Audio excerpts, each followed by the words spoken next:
Is your business ready to cope with growth? I'm Steve Sanders from Omnecore, and I'll be exploring this fascinating question with you for just a couple of minutes. To illustrate this point, let's start with a couple of lines. In this case, we're looking at how revenue changes over time in a growing business. In theory, you have a nice steady trend line that everyone accepts as roughly the path of future growth. In reality, it's somewhat different. Organizations are normally well equipped for their current size and complexity, and to all intents and purposes it can look as though you're successful and ready to carry on being successful. Moving on to another level of scale can often demand very different ways of working, different products, skills, management structures, processes, systems, and so on.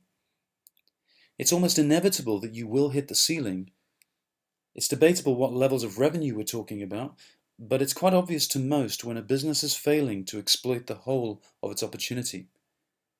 For a start, revenue growth will slow down or seize up, or else operating costs will spiral because the business just isn't fit for that growth. So typically, after the business feels an impact, and maybe even a dip in performance, we see urgent turnaround transformation happening, and these can have a fairly rapid positive impact.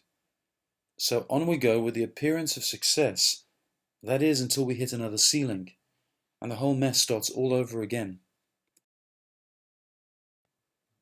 So we call these ceilings growth inflection points. In other words, these are the times when you cannot carry on growing without changing some things about your organization. It's a simple fact of life in business that we are ready for what's in front of us, and we're not about to invest in preparing for growth until we absolutely need to. Compounding this, of course, is that we often make preparation in areas we know about, but get taken by surprise in those aspects of readiness that we just didn't anticipate.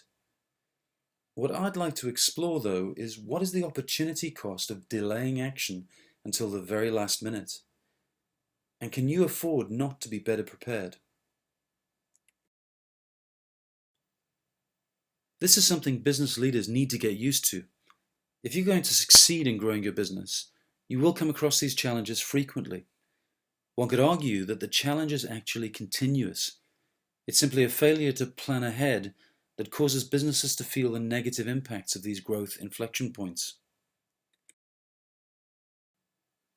So what I'm proposing is that it's when you're experiencing successful growth that you should be least relaxed about transformation.